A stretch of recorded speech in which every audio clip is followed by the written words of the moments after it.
वसंत भाग 3 कक्षा 8 के लिए हिंदी की पाठ्य पुस्तक के प्रथम पाठ ध्वनि के प्रश्न उत्तरों के बारे में आज हम चर्चा करने जा रहे हैं। प्रश्न अभ्यास।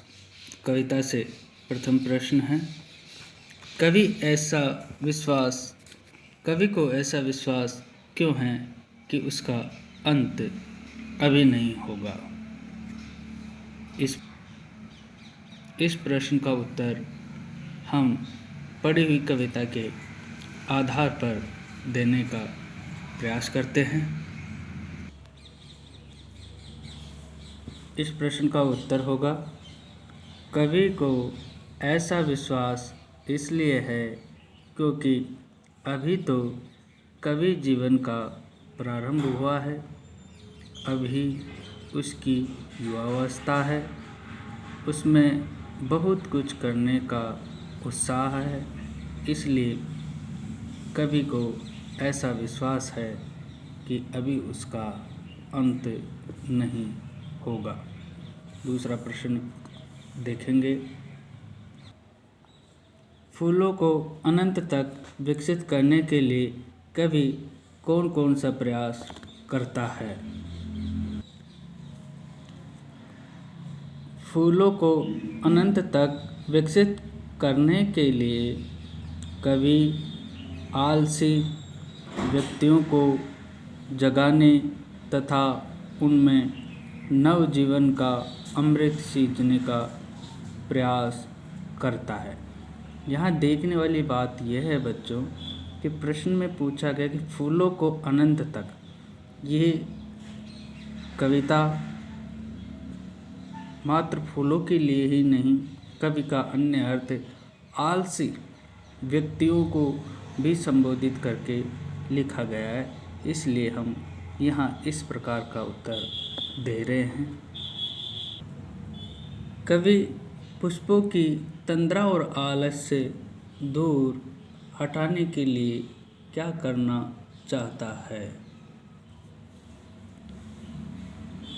कवि पुष्पों की तंद्रा और आलस से दूर हटाने के लिए अपने नवजीवन रूपी अमृत सहर्ष सींचना चाहता है, जिससे कि पुष्पों की तंद्रा और आलस से दूर हट जाए। कविता से आगे प्रश्न, बहुत ही अच्छा प्रश्न यहाँ दिया गया है।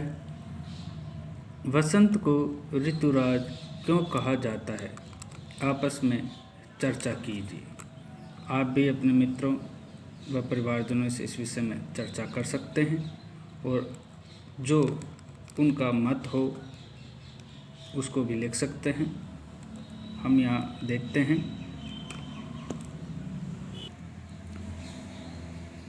वसंत ऋतु का वातावरण बहुत सुहावना होता है। वसंत के मौसम में पेड़ पौधों पर नए पत्ते व फूल आ जाते हैं, जिससे वातावरण बहुत आकर्षक हो जाता है। सभी ऋतुओं में श्रेष्ठ होने के कारण वसंत को ऋतुराज कहा जाता है। प्रश्न 2, वसंत ऋतु में आने वाले त्योहारों के विषय में जानकारी एकत्र कीजिए और किसी एक त्यौहार पर निबंध लिखिए। बच्चों, वसंत ऋतु में जैसा आप जानते हैं बसंत पंचमी, होली आदि त्यौहार आते हैं, अतः आप अपने परिवारजनों, अपने मित्रों से इन त्योहारों के विषय में जानकारी प्राप्त कर के 10 पंक्तियों में एक छोटा सा निबंध लिखना है। इसे अपनी अभ्यास पुस्तिका में लिखने का प्रयास करें। तीसरा प्रश्न है, ऋतु परिवर्तन का जीवन पर गहरा प्रभाव पड़ता है। इस कथन की पुष्टि आप किन किन बातों से कर सकते हैं, लिखिए। कहने का मतलब ये है कि जो ऋतुएं बदलती है उनसे हमारे जीवन पर क्या प्रभाव पड़ता है, इस विषय में आप अपने मित्रों, परिवारजनों व अन्य साधनों से जानकारी एकत्र करके अपनी अभ्यास पुस्तिका में लिखने का प्रयास करें।